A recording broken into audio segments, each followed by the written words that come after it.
Playing with My Heart by ObabScribbler. Read by Goombasa. Chapter 1. You always have to make everything about you, don't you? DJ Pone 3 was slick, sassy, and sensational.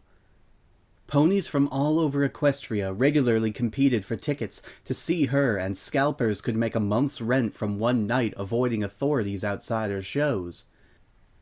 Even ponies who didn't like her style of music had to agree she was one heck of a performer, with her penchant for ending concerts up to an hour after the scheduled close if she was enjoying herself, elaborate lighting displays, dancers that doubled as acrobats, and arguably the quickest hooves on the turntable circuit, whether at a club, on a stage, or in an open amphitheater.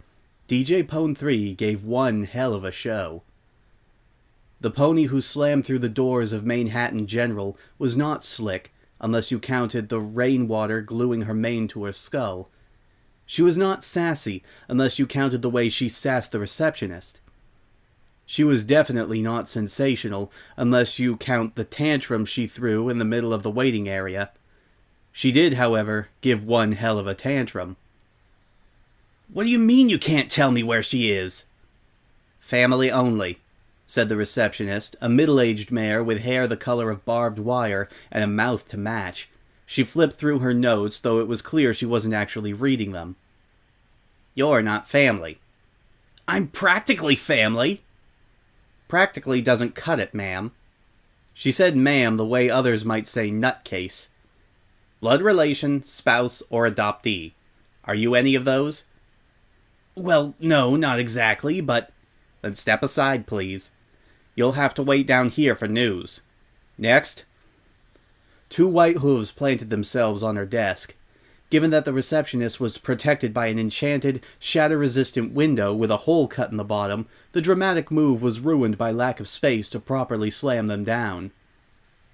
"Listen, I need to get in there. I ran all the way here from the friggin' Palladium. I skipped out on a sold-out show to be here." "My heart bleeds for you," the receptionist deadpanned. "Rules are rules. Next." "Why, you—" "Next." "Listen, you can't just—" "Next!" "Ugh! I'm not going anywhere, no matter how many times you say that." "Ma'am, if you don't move, I'm going to have to call security to forcibly remove you from the hospital." The two mares engaged in the kind of staring match that, if sheer willpower were converted into a physical force, would have leveled a city block. Neither said anything for several seconds, long enough for a hesitant voice to interrupt. Are you DJ Pone 3? A young stallion, no more than a colt really, levered himself off the row of uncomfortable plastic chairs to get a better look. He crept closer, face lighting up. "You are her, aren't you? I almost didn't recognize you without your glasses." She was in no mood to pander to a fan right now, but her instincts as a consummate performer kicked in. She tried to keep DJ Pone 3 and Vinyl Scratch separate, but becoming a big star had blurred the lines. Nevertheless, it was definitely DJ Pone 3, not Vinyl, who turned her mouth up in a smile and shot off a salute that she usually used to end each show. There were no fireworks exploding behind her this time, but the effect was the same. The colt squealed like a filly, half his age again. "Sweet Celestia, it's DJ Pone 3! "Who? Hey!" The mare in the chair he was standing in front of pulled her hooves in. "Watch the merchandise there, Junior." "Oh my gosh, oh my gosh, oh my gosh, oh my gosh!" He giggled, not seeming to realize he had stepped on her while jumping up and down. "I can't believe I'm like 3 feet away from DJ Pone 3. This is so cool." He blinked, looking around at where they were. "Or maybe not. Why are you here? Aren't you meant to be doing a concert tonight? I tried to get tickets, but they were all sold out by the time I convinced my dad to make them my birthday present." "Yeah, there's a concert tonight." A concert she had run out from. A concert that was going to cost a record company a whole lot of bits to reimburse. A concert she should turn around and head back to. Except that there was no way that was going to happen. I'm here because my friend was admitted. Aw, dude, that's harsh. The Colt trotted up to the front desk. Evidently, he had heard enough to understand some of what was going on. Or maybe he had simply felt the tension crackling through the air. He landed his own hooves on the desk and leaned towards the hole to speak to the grim receptionist. Look, lady, do you know who this is? This is DJ Pone 3, and she has a concert to perform tonight to over 3,000 ponies at a little place called the Manhattan Palladium. Maybe you've heard of it? So why don't you just tell her what she wants to know, and then she can get back to those 3,000 ponies who are all waiting for her, okay? He leaned back as if this intervention had solved everything. Family only, the receptionist impassively replied. He deflated. Can't you make an exception? No.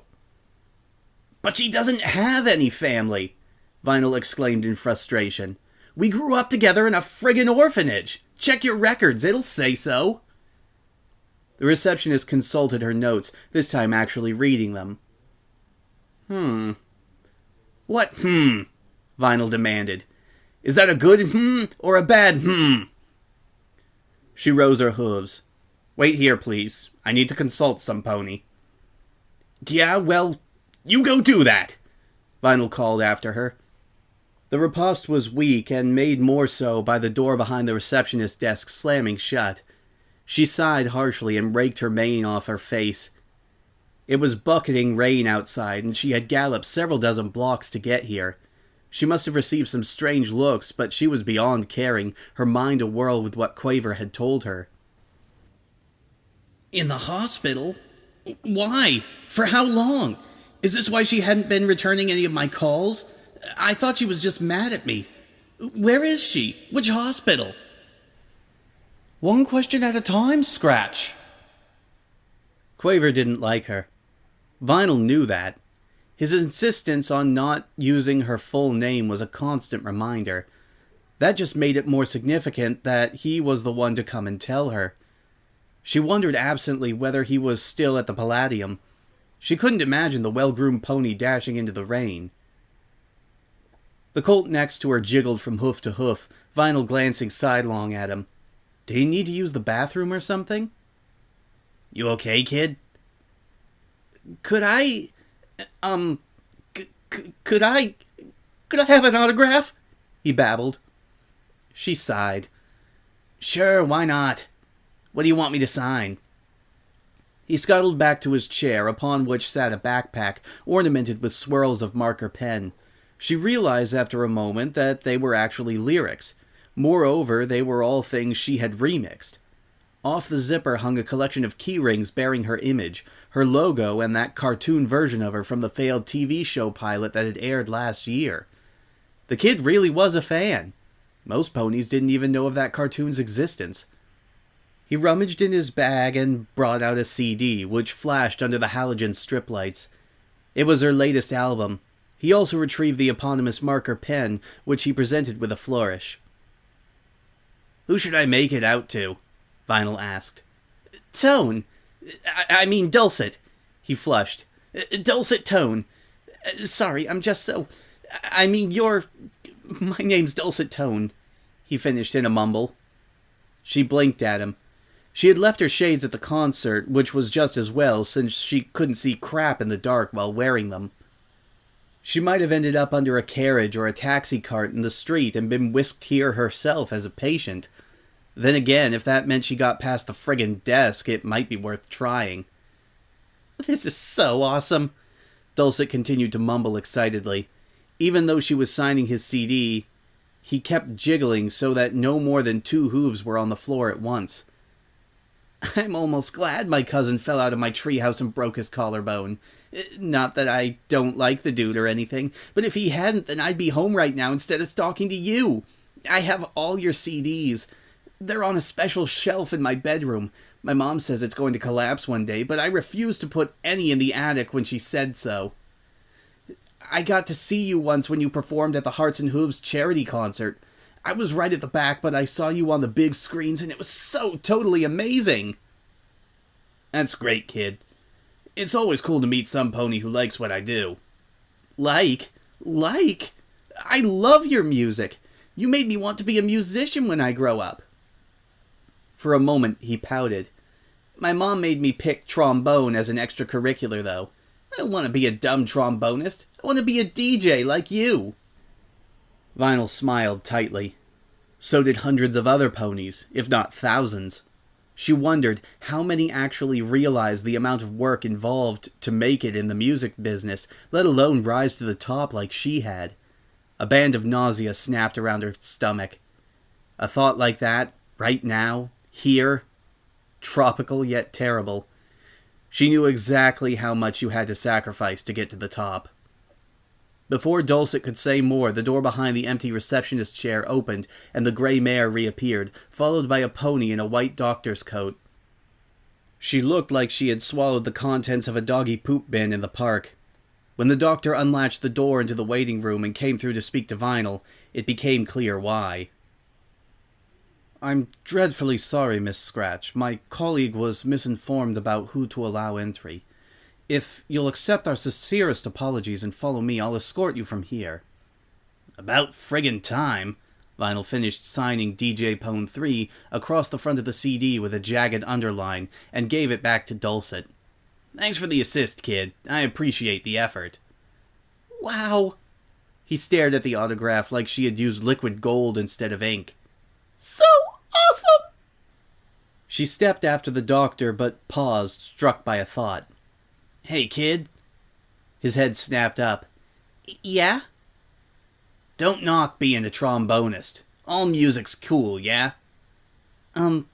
Yeah, he agreed, even though a few seconds ago he had clearly hated the trombone. Maybe someday I'll do a remix of some famous trombone piece, yeah? She offered. She knew Indigo would throw a fit if she did and call it unmarketable, but the encouraging words rolled off her tongue anyway. Dulcet's eyes rounded, and she could hear him squealing under his breath as she followed the doctor to the elevator. My name is Dr. Thorntree. He paused and pushed a button. I am the neurosurgeon assigned to this case. Case? Vinyl said sharply, all thoughts of trombones and her agent driven from her mind. The elevator pinged as they stepped inside, slightly skewed versions of themselves reflected in the mirror at the back. Her white coat matched Dr. Thorntree's mane and tail, though he had obviously gained his color from age. His coat was graying, but had clearly once been a gingery orange, his flank bearing a stethoscope and scalpel that stood out against the pale fur. What case? Quaver told me there was an accident. He nodded. There was. A stage light, I believe. It came loose and fell during a rehearsal. The incident occurred... His horn glowed as he levitated a clipboard out of one oversized pocket to hover in front of his nose. 7 days ago. A week? A friggin' week? Why didn't you tell me this before? Was I not important enough? I knew you hated me, but this is low, even for you. You always have to make everything about you, don't you? This isn't about you, Scratch. It's about her. Exactly! They exited the elevator when the doors pinged open. Vinyl noted the sign on the wall that read Neurology Department, Recovery Unit. It was quieter than she had expected. Their hooves echoed as they walked to an unassuming door labeled Room 219. Apparently, there weren't many ponies on this floor. Even the nurse's station, which was right outside, had no pony there at present. Dr. Thorntree pushed open the door to room 219 and gestured for Vinyl to enter. Once all 4 of her hooves were across the threshold, she stopped, unable to go any further. Her insides compressed in on themselves like a black hole had spontaneously opened in her gut and was sucking them through. Even when he cleared his throat, she remained frozen, every scrap of her taken up with staring at the sole bed and its occupant. Miss Philharmonica has a special clause in her health insurance mandate stating that you are to be treated as family. Dr. Thorntree cleared his throat again. Maybe he was choking on his mustache, which was the size and shape of a juniper shrub, or maybe her intensity was just unnerving him. So few ponies were born with red eyes, it always unnerved others when she stared, especially if she didn't blink for a long time. That is, if you'd like to hear the details. Go ahead, Vinyl said flatly. He cleared his throat again. Blunt force trauma was the most significant injury. She sustained a depressed fracture that required surgery. There were also some complications from brain swelling. It was necessary to remove a small piece of skull to give the brain room to expand. You took part of her skull away? Only temporarily. Once the swelling had gone down, the piece was returned and a small valve was placed inside the skull to measure pressure on a moment-to-moment basis. Dr. Thorntree looked up at Vinyl, who still hadn't moved. Do you want me to go on? I'll understand if you don't. Go on, she said, her tone still flat as a shadow. Tell me everything. All the gory details. And don't try to dumb it down or sugarcoat it for me. Tell me exactly what's wrong, and I'll ask if I don't understand. All right, if you insist. He cleared his throat. I first have to emphasize to you that trauma to the head is a complex issue. It can produce many problems because so many components may be injured. Brain tissue is surrounded by the skull and also by a tough membrane called the dura, which is right next to the brain. Within and surrounding both of these are arteries, veins, and important cranial nerves. The most obvious damage from head trauma is a broken skull, but even more dangerous is if the blood vessels, nerves, or the brain tissue itself are damaged. Miss Philharmonica's injury was life-threatening because the impact of the stage light did not merely splinter her skull, but broke an entire piece off and pushed it inwards into the dura and the brain. However, because she was operated on quickly, ischemia was avoided. Is what? Ischemia. When trauma is enough to swell the brain, the blood supply to it may be blocked, which can lead to tissue death. Tissue? You mean brain tissue? That didn't happen to her, right? Panic edged Vinyl's question. Tissue death? That meant brain damage, didn't it? Octavia couldn't be brain damaged. That wasn't possible. It would be too... Except that it was. It was entirely possible. The weight of that reality settled over Vinyl's brain like a shroud. Dr. Thorntree shook his head. No, she suffered no significant tissue death during the surgery. She blew out a sigh, which hitched when he continued. However, after the surgery was completed, she did not regain consciousness when she should have. Yeah. Vinyl choked slightly on the bowling ball she didn't remember swallowing. I can see that. Octavia looked so small, surrounded by beeping machines and stuck all over with wires and tubes. Her skin was exposed where they had shaved her fur, leaving ugly pink patches, slightly raised where needles poked in. A gigantic swath of bandages encompassed the whole top half of her head. They were clean and such a bright white that they hurt Vinyl's eyes, but she could all too easily imagine them red with blood. Octavia's blood. Vinyl could see nothing but her eyes.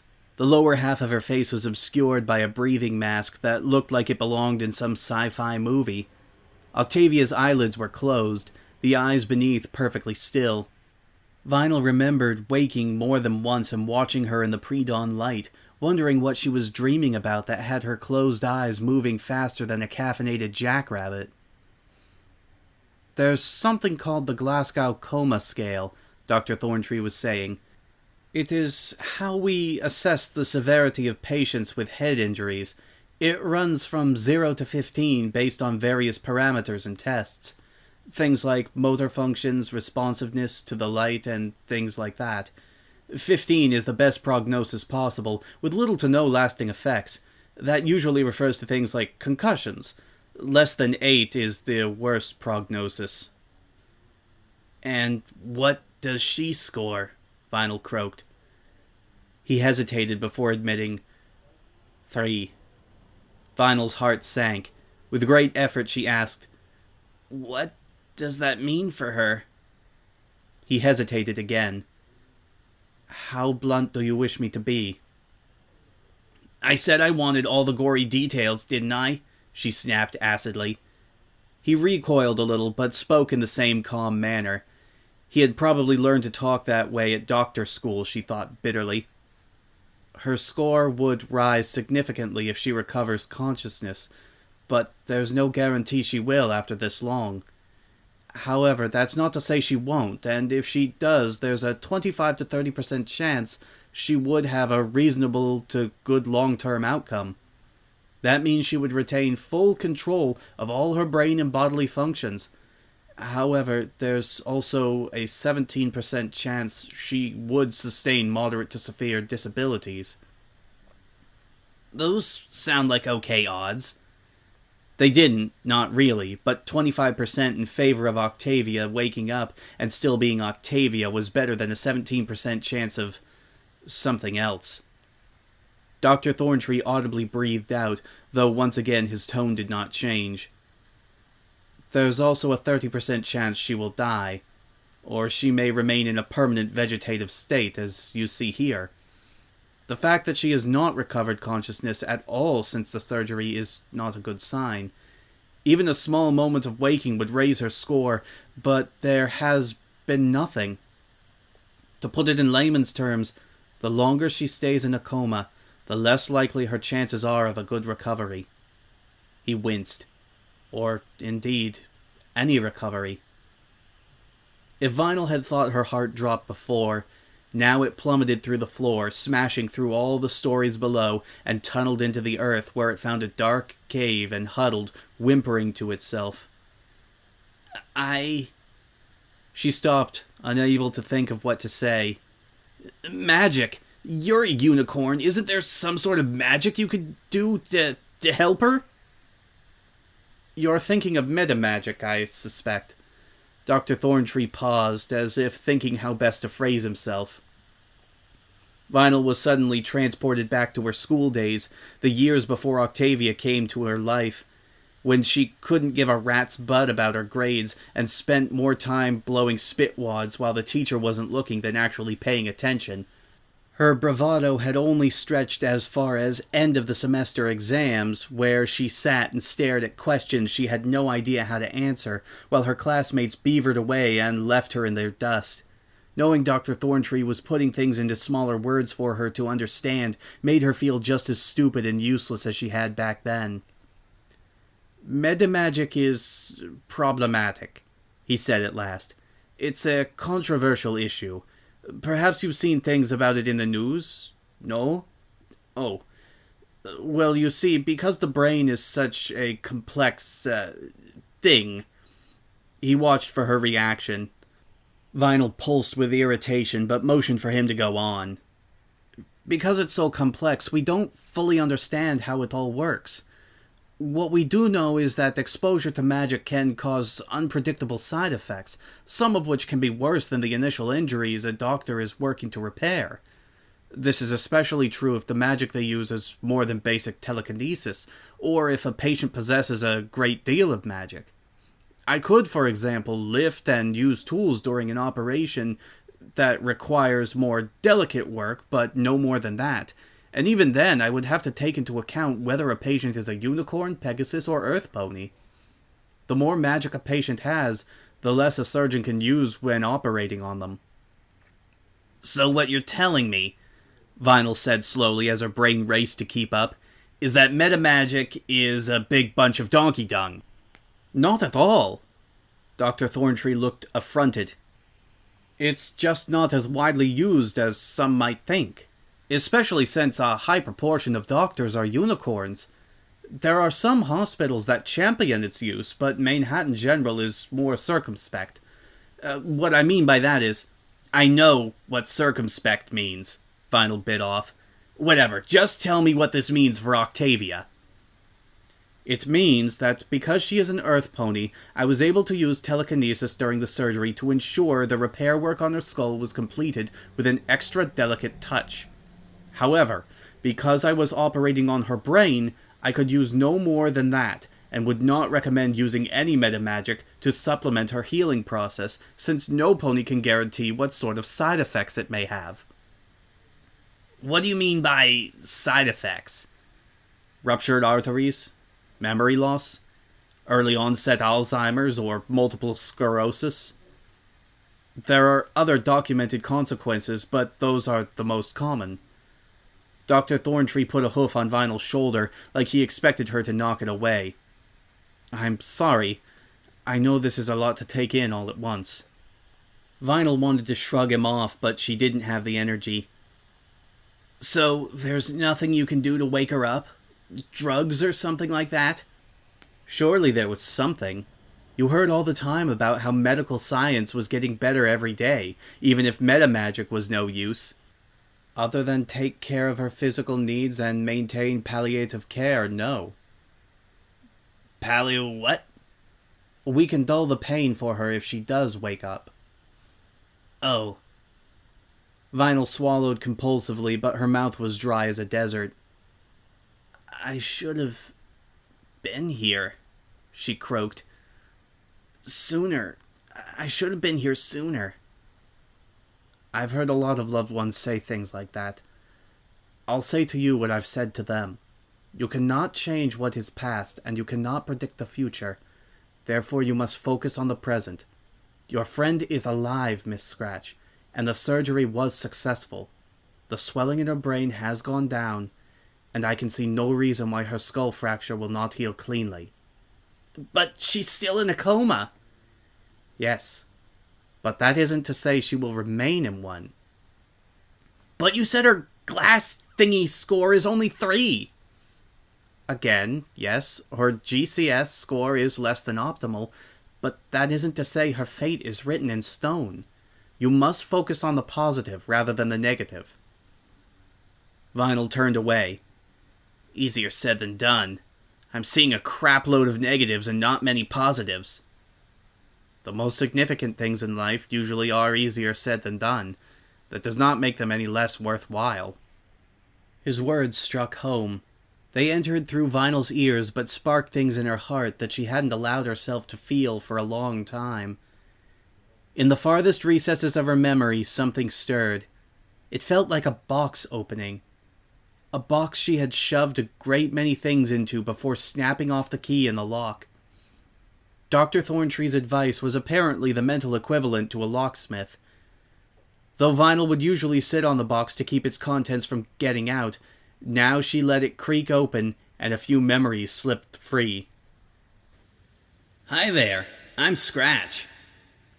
My name is Octavia Philharmonica. Wow, 2 names. Classy. Hey, you don't gotta sound so nervous. I don't bite, I promise. Well, not very hard. We've all had first days, and they always suck. You want me to show you around? I suppose so. Wow, you talk real funny. Where the heck are you from? Trottingham, but I was living with my aunt here in Manhattan until she...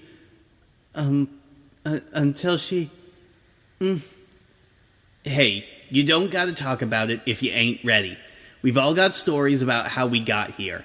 How about I give you the grand tour and you ask me questions about living here and work real hard on getting the scared rabbit look off your face? Afterwards, we'll take it from there. Sound good? Yes, that sounds good. Vinyl could still remember pressing her hoof to the frightened gray filly's mouth to stop her talking about her obvious pain behind her eyes. Now she couldn't even see Octavia's mouth, much less touch it. She spotted a chair in the corner of the room. It was just like the uncomfortable plastic things downstairs in the waiting area. She forced herself to move, dragging it to the side of the bed before sitting down. She inched it back a little, in case she accidentally jarred one of the many machines attached to Octavia. Only then did she look at the doctor. Is it okay if I stay? By all means, talk to her. You may have heard stories of patients who wake up when they heard the voices of ponies they care about. Well, they aren't as commonplace as media would have you believe, but they aren't all bunkum either. Bunkum? The word distracted her from the suspicion that he was only saying things to make her feel better. It was a very Octavia word. Vinyl narrowed her eyes at the doctor. Your accent. Where are you from? Me? Dr. Thorntree looked surprised at the question. Silverdale. It's a small village outside of Trottingham. He added when the name provoked no recognition. For no explicable reason whatsoever, that gave Vinyl comfort. She looked back at the bed, though it still made her stomach lurch and her heart cower in its burrow. I thought it might be something like that. When she was silent for several minutes, she heard him start to trot away. Hey, Doc. Yes? He sounded put out. Evidently, he didn't like his title being shortened. I need to contact the Manhattan Palladium and tell them I'm not coming tonight.